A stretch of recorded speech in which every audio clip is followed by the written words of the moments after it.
This video is part 2 in a series on flint knapping. Part 1 dealt with knappable material, and part 2, this one, deals with flint knapping tools, rules of flint knapping, and then making a preform. Okay, we're going to look at tools now, beginning with some safety equipment. These are cut-resistant gloves I like to use for knapping obsidian because it likes to cut you. And then some good heavy leather to put over your leg to protect your legs when you're knapping.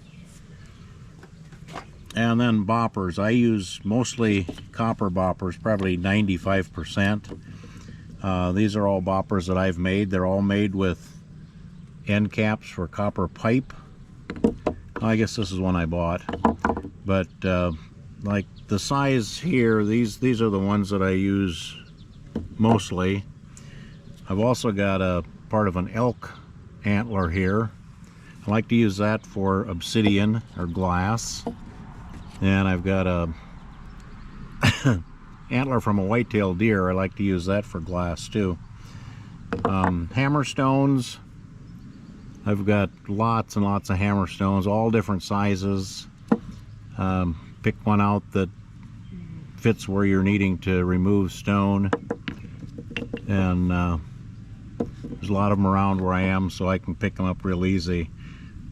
The boppers that I make, the copper boppers, I don't like the flat ends on them. When you buy them, it's just a copper cap. I like them much more rounded, so I made some forms that fits on. And I can take new ones and put on there, hammer that around till I get it domed the way I want it. Then fill it half full of lead and then glue it onto a piece of wood, a stick, and that's the bopper. And I got several of those different sizes. The ones that I use most. For pressure flaking and notching, I've got several things that I've made to protect my hand when I'm doing that, including some real heavy leather. So that's always good to have. And then the actual tools, I've got lots of different deer antler tips that you can use for pressure flaking and notching. And then I've also got some homemade notchers, different sizes. These are copper. I think this one is steel, and this one is brass. So depending on what exactly I'm doing, I pick different ones to use. The last thing I was going to show you, the video, is this. It's called an Ishi stick. It's named after Ishi, an Indian. He was the last known Native American who was living completely as a Native American in the wild. He showed up in Oroville, California in 1911 and gave up his native ways. It was impossible for him to live that way anymore. He was the last member of his family, the Yahi people in Northern California. He was starving and decided to give it up. So fortunately for him, and fortunately for us, someone called the anthropologists from the University of California at Berkeley, and they came and got him and found somebody that could speak his language, and he ended up living at the university for the remainder of his life. He lived there until 1916 when he passed away. One of the things that he was carrying when he came in was a stick, something like this, with a metal object on the end of it that he was using for knapping points. The advantage of the stick like this is the way you hold it in your hand, and then this is tucked, the other end is tucked up under your elbow along your chest, and you're holding the stone in your hand and between your legs, and when you're doing that you can just generate a tremendous amount of pressure on that tip. Okay, the next thing we're going to talk about is some of the rules for flint knapping. One of the rules and terms that you're going to hear me use is this Hertzian cone. An example of that, one that everybody likes to use, is a situation where you have a pane of glass and you shoot it with a BB gun. The BB gun hits it and a cone of glass is ejected on the back side of the glass, and the glass that's ejected is always in a 90-degree cone shape, and that's that Hertzian cone. So you can shoot the glass as many times as you want, it always comes out the same way. The reason that's important is that the knappable stone breaks the same way. So knappable stone glass follows the same rules. So it's something that we need to be aware of and keep in mind. And you can see these cones actually in flint knapping. I've got an example here.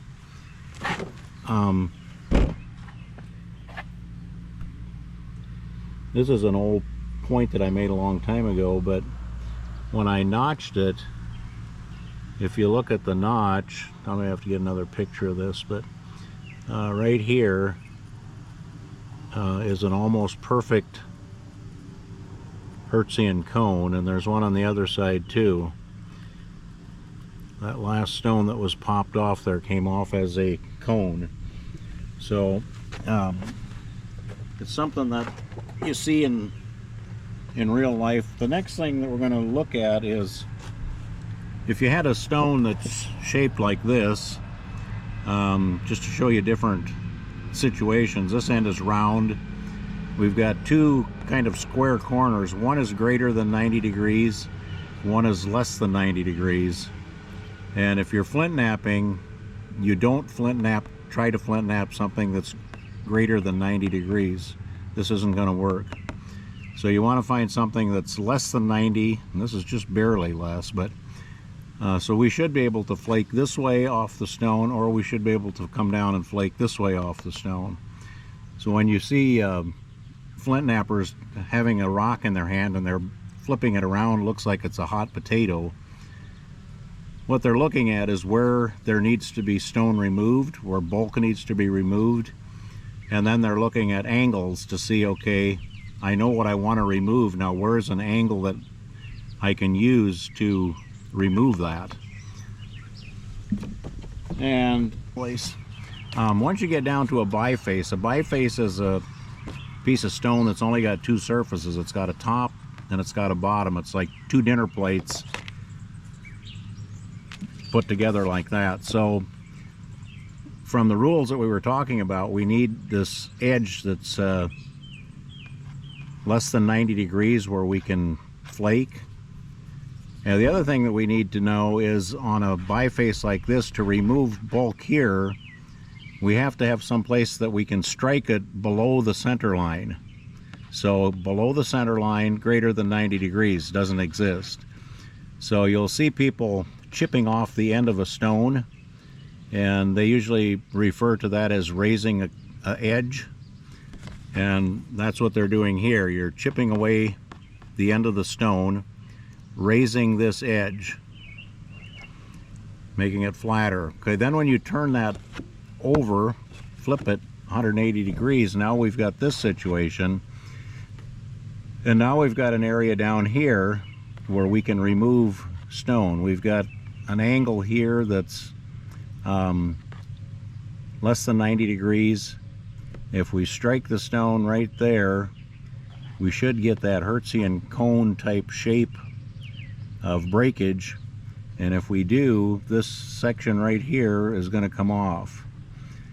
And the angles are critical, the shape is critical, because in order to thin, the thinning flake has to run more than halfway across the width of the stone. If it's less than half and you do that, you're just going to end up with thin edges and a big hump in the middle, which causes all kinds of problems. So angles are very critical, and it all goes back to that knapping with that Hertzian cone type of thing that we've got going on here.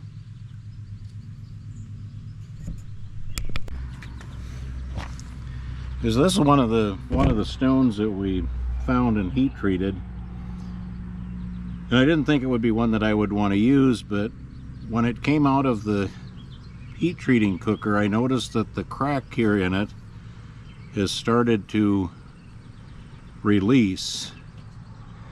So my hope is that with a little bit of gentle persuasion, this whole piece here will come off, and we'll probably end up with two pieces, and maybe both of them would be some good workable stone. So I'm going to use a big hammer. I'm not going to hit it very hard, but I'm going to go around and tap on it and see if I can get that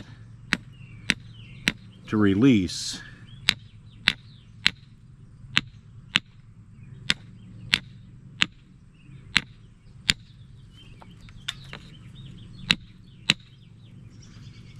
Tap a little harder, I guess.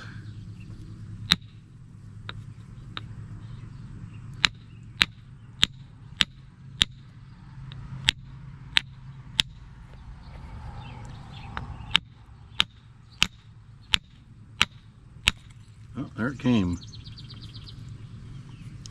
Okay, so now we've got two pieces.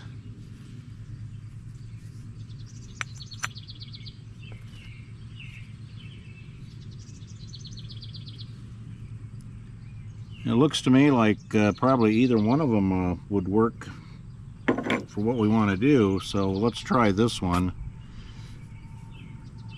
It's fairly large, it's got some pretty square edges. We'll have to see if we can make this into a preform or a biface. So I'll grab a little bigger bopper. This is all cortex here, so this isn't really good stone here, but we'll have to knock that off of it. Should come off pretty easy like that. It's kind of flaking, but it's not good stone. Going back and forth like that's called scissoring, because we got to get all these flat edges off all the way around it. So we want the whole thing to be more like this before we actually can turn it into a true biface. So we've got areas here now where we've got and you'll see me keep turning the stone back and forth. I'll take off one, which now makes a place where I can take another one off on the other side, maybe.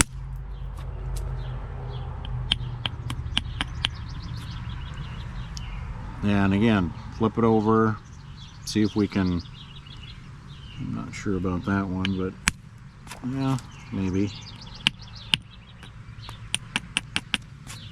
Clean it up a little bit. Now we've got one here we can take off. Take a little more off, which then gives us another one here. We can drive the other direction. That was a nice big one. So we got that off, and now we've got one we can shoot off this way. And that's just the process that you go through, turning that stone that's got all the square edges into something that doesn't have square edges.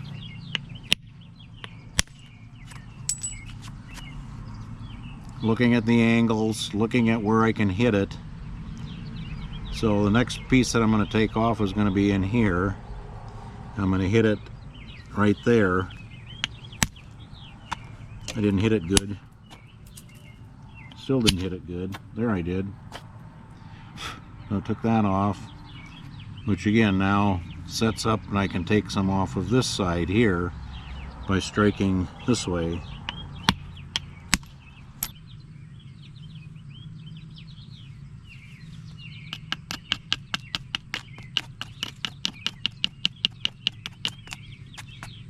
The edges get too thin when you hit them, they just crush. So this is just a piece of an old grindstone that I bought at a Goodwill store or something. Not much left of it, but it works good for taking those little fine edges off. When I hit it, if the edges are too fine, they're just going to be crushed. They won't carry enough energy into the stone to really break it the way you want. But I'm going to see if I can take some of that off. Little.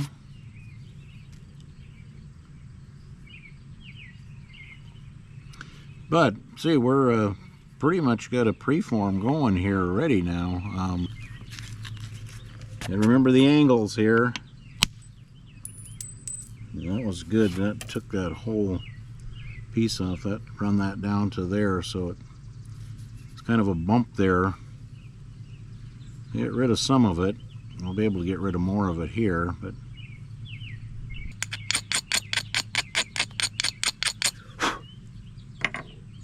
we'll try and shoot one down here.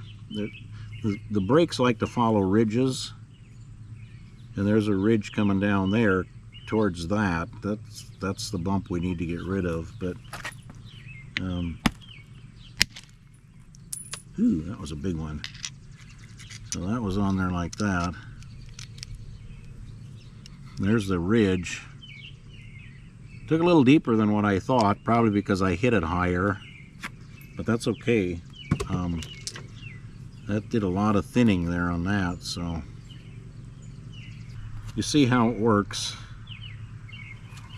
So I think we'll try and take one more here without breaking it. And again, we got a pretty nice piece came off there. I'm starting the thinning process a little bit, so I think we're going to leave it there. This is a preform, so you see how the preform is made. It's just a small piece that we basically have chipped away enough to know that it's good stone. And so the next stage now is just to continue thinning it until we get it into a biface, and that's gonna be a little longer process. So I think we'll stop this one right here, and I'll do another video, and I'll take this same piece and I'll continue working on it and get it into a true biface, and then eventually get it into a point and notch it and do the whole thing.